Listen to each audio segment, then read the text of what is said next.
Good evening, good evening, good evening, my YouTube family.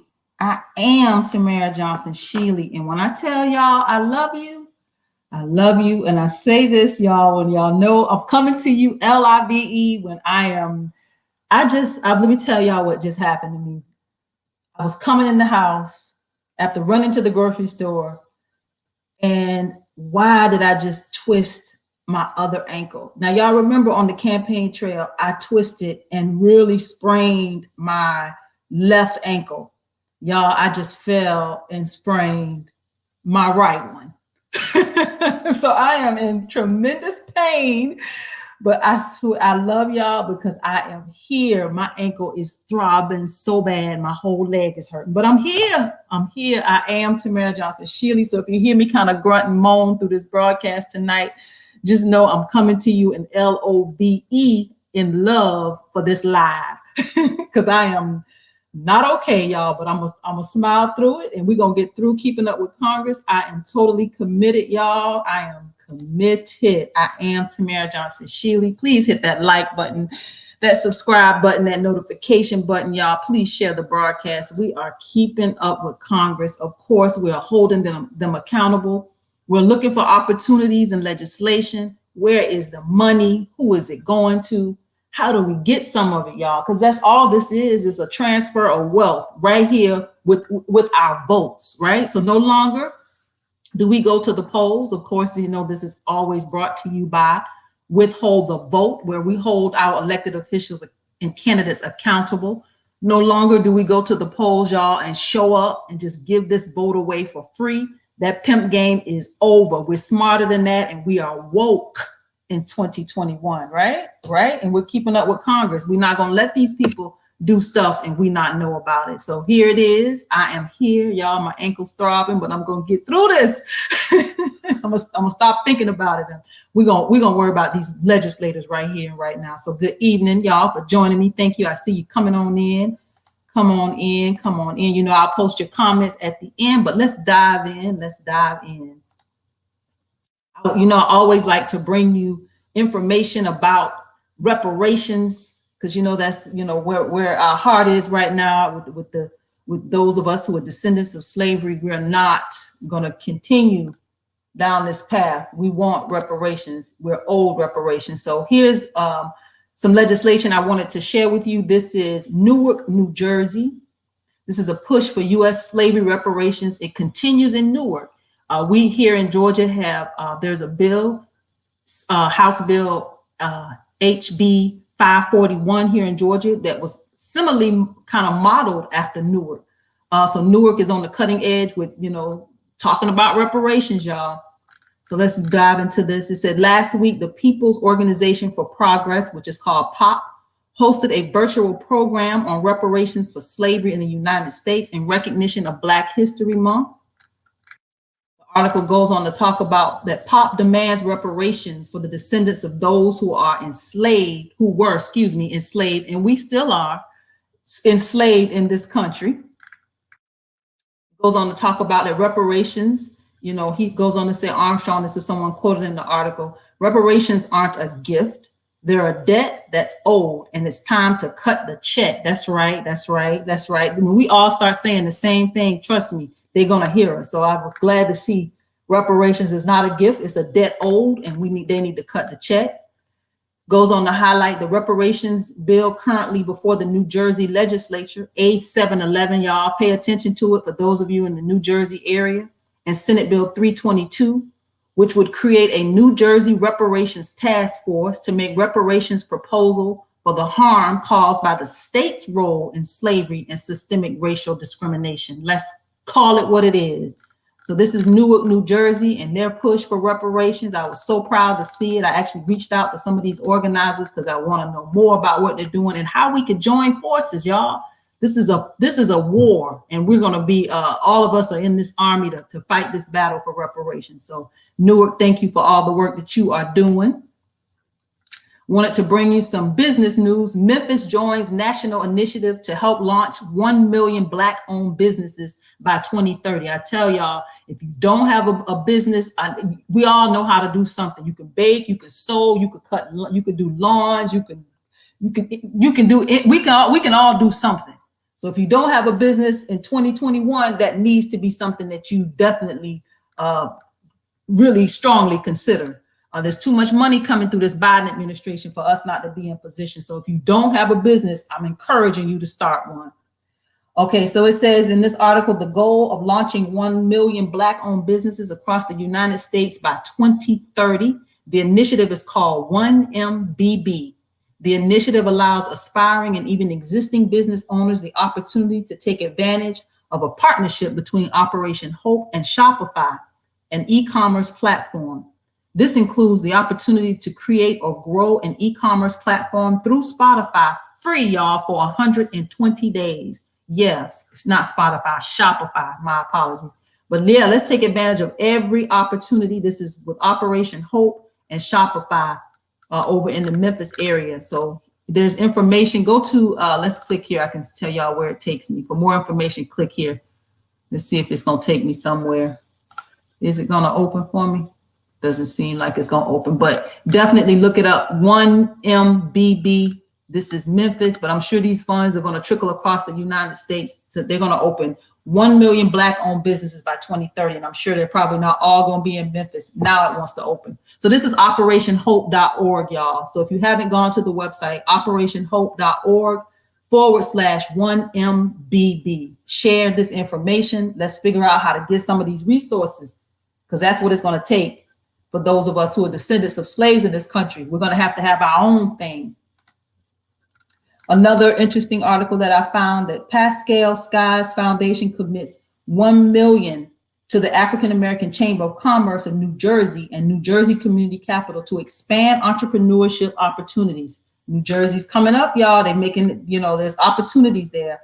The Pascal Skies Foundation announces today its donation to New Jersey Community Capital and the African American Chamber of Commerce of New Jersey to support Black business enterprises, which have historically faced challenges in the U.S. through a $1 million investment in the Equitable Small Business Initiative. The contribution will help create opportunities for Black business enterprises in New Jersey seeking access to resources and support to establish, sustain, augment, or expand business operations, as well as those economically impacted by the pandemic. Do not miss this money. If you don't have a business, you better start one. I keep telling y'all, these nonprofits, they really coming up. So let's dive in, y'all, to the bills as we keep up with Congress. This is Senate Bill 266. We're going to finish off these Senate bills and then dive into the House bills. So Senate Bill 266, this is a Public Health Emergency Production Act. Senator Tammy Duckworth, she's a Democrat out of Illinois. And I had to look up her bill from last session to know what it was. Senator Duckworth was what this meant. Public Health Emergency Production Act. So it's a bill to significantly enhance domestic production of life-saving medical supplies. So in this pandemic, she wants to see more life-saving medical supplies. And this was a bill she introduced last Congress. So this is Senate Bill 266. Senate Bill 267 is Investments in Rural Transit Act of 2021. This is Senator Tina Smith, Democrat out of Minnesota. Investments in Rural Transit Act of 2021. I had to look up her bill too to find out what she was doing. Some of these, they use these words, they're so vague, you got to dive into them. So this is bipartisan legislation to improve public transportation in certain rural communities across the country. The Investments in Rural Transit Act would increase the federal contribution for operating assistance in rural areas with high transit dependency. Yeah, a lot of these rural areas, high transit dependency is, they're so spread out in some of these rural areas. I'm anxious to see, what kind of infrastructure. I'm hopeful that we'll see some trains and something more modern, not buses and cars. I don't think that would be, but let's see what they're working on. This is Senator Tina Smith, Democrat out of Minnesota, Senate Bill 267. Senate Bill 268 is a COVID-19 Whistleblower Protection Act.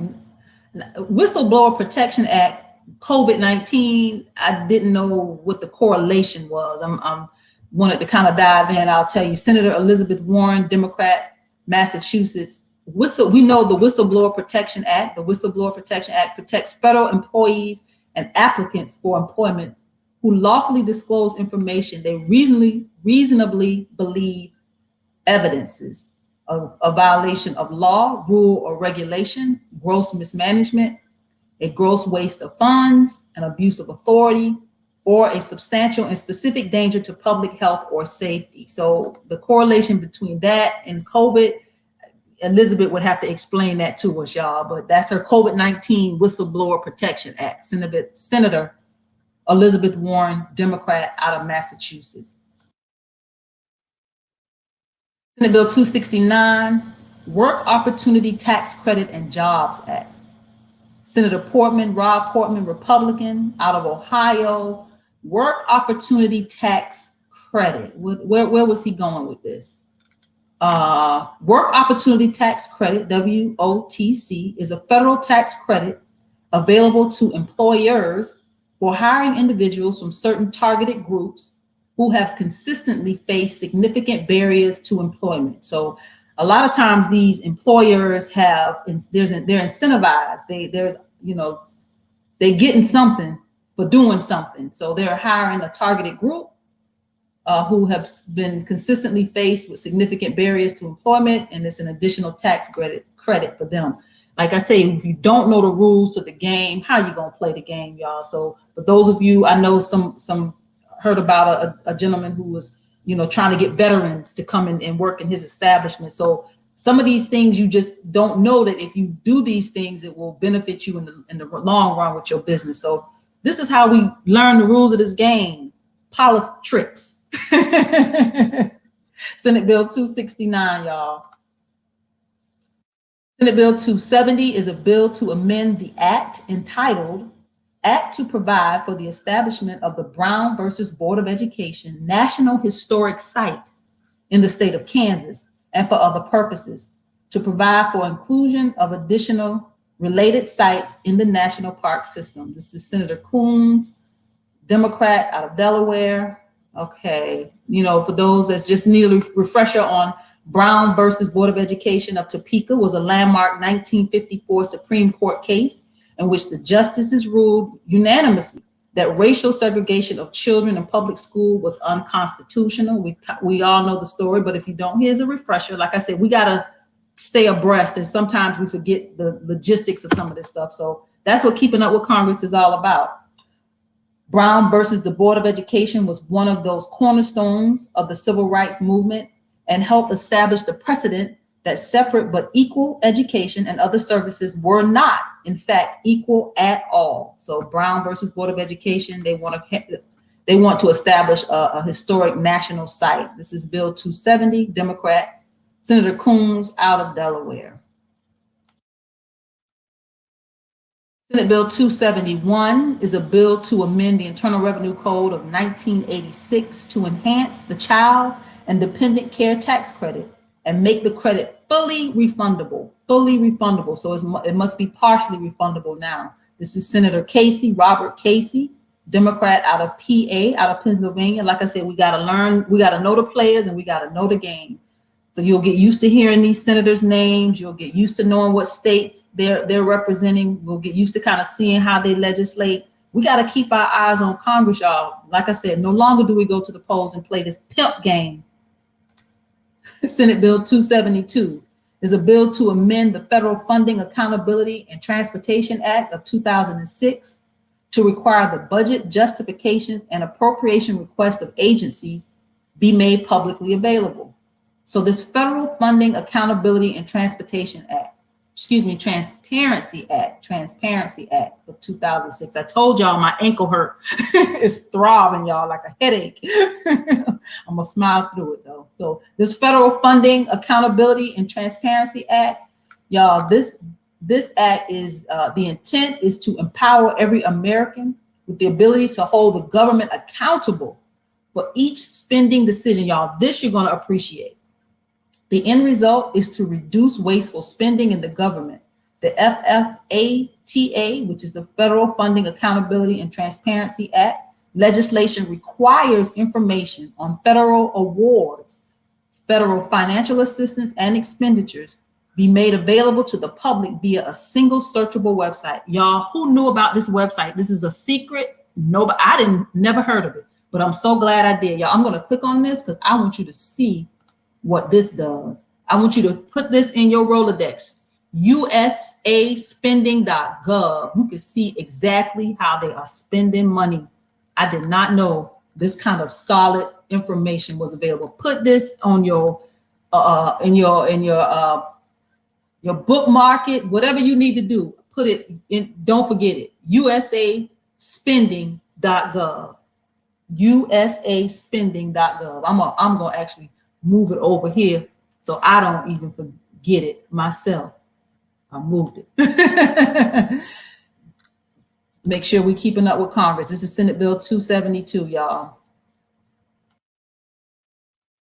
Senate Bill 273 is a bill to improve the management of drift net fishing. Yeah, I told you, I pay attention to food, air, water, and land. In addition to reparations, of course, but I pay special attention to food, air, water, and land. So this drift net fishing, y'all, I love me some seafood. I didn't know what I kind of had an idea, but didn't know what drift net really was.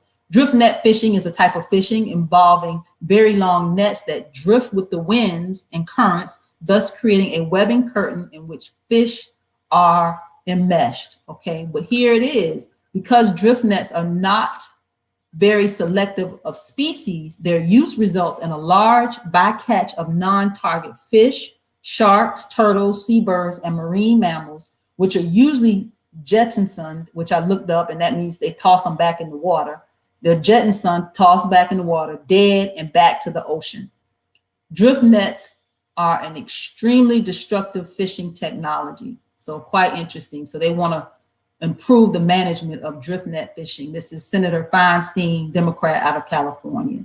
See, this is the kind of stuff I know. Some of this stuff is like, you know, we go from one thing to another with these bills, but this is how we learn, y'all. This is teaching with Tamara. This is how we learn. Senate Bill 274 is a bill to amend Title 19 of the Social Security Act to allow states to provide coverage under the Medicaid program for vaccines and treatment for COVID for uninsured individuals without the imposition of cost sharing requirements. So yeah, no cost sharing. Should have highlighted that. The states to provide coverage for programs for vaccines and treatment. Yep.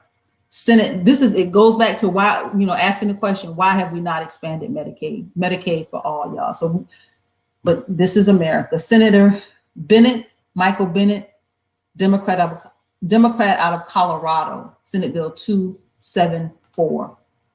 Senate Bill 275 is a Retirement Freedom Act. Didn't quite know what that was. There's our boy, Senator Ted Cruz, Cancun Cruz, running to Cancun, y'all, in the middle of his whole state. Y'all, what was that? State of emergency. And Ted is running to Cancun. I didn't know what, something done fell in my house. I fell outside and hurt my ankle. The devil is a liar. Senate Bill 275. I looked it up. The Retirement Freedom Act, which would empower senior citizens and create more healthcare options by allowing them to utilize private health insurance without losing their Social Security benefits. So it says our nation's seniors should have their Social Security benefits held hostage, should not have their Social Security benefits held hostage by the federal government in order to force enrollment in Medicare. So Ted Cruz, y'all, Cancun Ted, trying to do something. Senate Bill 275. Hey, family, thank you for chiming in. Hey, good evening. Yes, dang, feel better. Yes, this ankle is throbbing. It's like it's got a headache. Oh, I'm gonna get through this broadcast though, because I love you, of course. Brought to you again by Withhold the Vote, where we're harnessing our political power. We hold our elected officials accountable, y'all. No longer are we going to the polls, showing up, voting for free. No more free rides. So we're gonna dive into these House bills, y'all. I kind of want to get us on this cycle. I've been trying to get us to look at them in certain cycles, so I think I'm catching up with myself now. So House Bill HR 641, Polling Change Awareness Act. This is to do with polling stations, and so they want to have something national with with polling changes. This is Representative Brown, Anthony Brown, Democrat out of Maryland. House Bill 641. House Bill 642 is the Voter Information Hotline Act. Representative Anthony Brown, again, Democrat out of Maryland, Voter Information Hotline Act. I get it, but who's going to man this? What kind of, infrastructure would it take to have a Voter Information Hotline Act when all the states operate so differently? Yeah. I get it. I get it, Representative Anthony Brown, but I don't know how we would man that nationally with every state doing what they do. House Bill 643, Stop Green Lighting Driver's Licenses for Illegal Immigrants Act. Ooh, Representative Ken Buck, Republican out of Colorado. Green Lighting Driver's License for Illegal Immigrants Act. They are mad about them having, it says this bill prohibits a state from receiving certain federal law enforcement grants if it takes certain immigration related actions. I told you we see a lot of bills that deal with abortion, veterans, immigration, the national security ever since the insurgency on the Capitol. We see a lot of bills about streamlining, about the process of how they handle business in Congress. So those are the 5 areas where we've seen a lot of traction. HR 643, Green Lighting Driver's License for Illegal Immigrants. Representative Buck. HR 644 is the Rebuild Act. Rebuild what? Representative Ken Calvert, Republican out of California. I had to look it up. Did I look it up? 644, it's here. Reducing Environmental Barriers to Unified Infrastructure and Land Development Act of 2021, or the Rebuild Act. It states to assume the environmental review responsibility of federal agencies. So they want the states to assume the responsibility of environmental review instead of it being done on a federal. So when we share this environment, when we share air and water, and we have barriers to the land, but when we share an air and water, I don't know how every state can do their own thing. So in a case like this, I do believe that we need to have a national, it needs to be national. So I don't know what he's doing. Representative Calvert, I would have a lot of questions for him.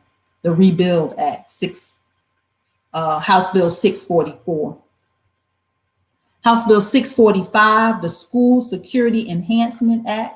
School Security Enhancement Act. Are we going to put more truancy officers in the schools? That's for some schools that's not good. For some schools, maybe. Representative John Carter, Republican out of Texas.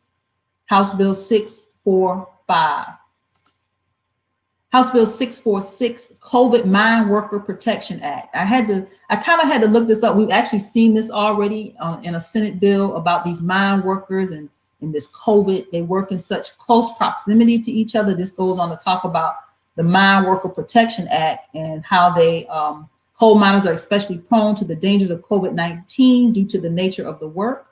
Unlike other professions where social distancing recommendations are practical, coal mining generally requires the continuous clustering of people working in close proximity to one another. Yes, so they want to kind of create some federal regulations around with coal miners. Senator Matt Cartwright, Democrat out of Pennsylvania. House Bill 646. House Bill 647 is closing the loopholes on interstate firearm sales, closing the loophole on interstate firearm sales.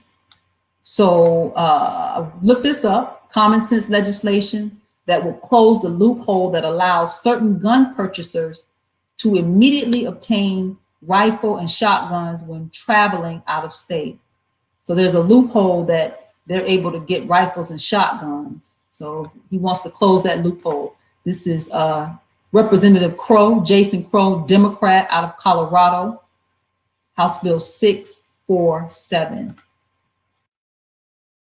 House Bill 648, the Ultrasound Informed Consent Act. Y'all know that's an abortion bill. Representative Jeff Duncan, Ultrasound Informed Consent Act. Yeah, Representative Jeff Duncan, Republican out of South Carolina. Yeah, to ensure, I did look this one up, to ensure that women seeking an abortion receive an ultrasound and the opportunity to review the ultrasound before giving informed consent to receive an abortion. So they want them to, receive an ultrasound and review the ultrasound before giving informed consent to having an abortion. HR 649, the Abby Honnold Act, Abby Honnold. Wasn't sure this who Abby Honnold was, so I looked it up. This was a bill that was introduced by Representative Emmer. Tom Emmer was introduced by Amy Klobuchar in the last Congress, but this bill directs the Department of Justice's Office on Violence Against Women to make competitive grants to law enforcement agencies and victim service organizations to implement evidence-based, trauma-informed approaches in responding to and investigating domestic violence, dating violence, sexual assault, or stalking. So this is the Abby Honnold Act, introduced by Representative Tom Emmer, Republican out of Minnesota, in this Congress.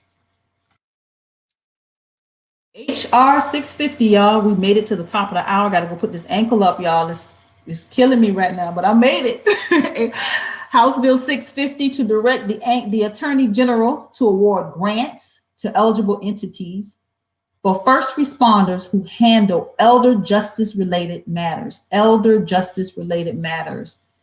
Grants to eligible entities for first responders. I don't know, is this some of your friends, Representative Emmer? Like I said, these people, when they get to Congress, they owe somebody. This is one hand washing another. So eligible entities for first responders. Who are these people? And why justice related matters with the elderly? Quite interesting. Representative Emmer, Tom Emmer, Republican out of Minnesota, y'all. I wanted to bring you all some hearings. There's a hearing that I want you to pay attention to. There's a hearing this coming week, Thursday, March the 4th. Mark your calendars, Thursday, March the 4th, a hearing to examine how the financial system hurts workers and widens the racial wealth gap. I thought it would be quite interesting for us to, pay attention to some of these hearings and hear, what's going on in some of these committee meetings and these hearings. So this is the Senate Banking, Housing, and Urban Affairs Committee. It is Thursday at 10:15 a.m. Mark your calendar. Thursday at 10:15 a.m. hearing to examine how the financial system hurts workers and widens the racial wealth gap. Should be quite interesting. Might be something that can be used with HR 40, something we could, send their way, some things to consider. So mark your calendar. I'll keep this so I can remind you every day about this hearing coming up on this coming Thursday. I am Tamara Johnson Shealy, y'all. I want to thank you for joining me tonight on this broadcast of Keeping Up with Congress, y'all. Me and my hurt damn ankle, but I'm here. I am here. Thank you for joining me tonight. I made it. I'm going to put some ice on this thing and put my feet up. Please share, y'all. Spread the word about what we're doing. Withhold the vote is not scary. This is how we learn how to strategically vote. I'm not saying don't vote. I never said don't vote. People try to take what I say out of context. This means we ain't being pimped no more. I'm not going to the polls and voting for the worst, what they say, lesser of two evils. No, I'm gonna let y'all decide. I skip things like that, or I write something else in. I'm not voting for the lesser of two evils. Evil is evil. You're gonna shoot me, you're gonna stab me, I'm gonna die either way, right? No, this is over. So we're gonna withhold the vote. We're gonna use this vote strategically. We're gonna harness our political power, and we're gonna hold these elected officials and these candidates accountable. Because guess what? We're gonna have receipts in these political streets. So again, I am Tamara Johnson Shealy. Please join, please support, please cash app, please help us out, y'all. We've been diligent, we've been consistent. We're sending emails, we're rallying the small troops that we have, but we're not going to stop. 2021 is here. You got a lot of municipal races around the country, your local city council, your mayors. You got a lot of municipal races happening. Let's pay attention. Let's get involved. But in 2022, we're going to have receipts for these House members. We're going to have receipts for these U.S. senators. And in 2024, we're going to be able to say, I don't know if Joe Biden going to make it back, but whoever makes it back, we're going to make sure that we can hold them accountable. Democrats, Republicans, we don't care. We just want you to do the right thing by all of us. Again, make sure you like, subscribe, hit that notification button, and share, y'all. I so appreciate you. You know, I'm going to put your comments on the screen on the way out. I love you. I'm going to put this damn ankle up, y'all, before it's bigger than the rest of my leg, because I think I'm swelling up pretty good here. All right, y'all. I will see you, of course, tomorrow night right here on Keeping Up with Congress. Have a good night, everybody. And I'll put your comments on the screen and read them. Thank you.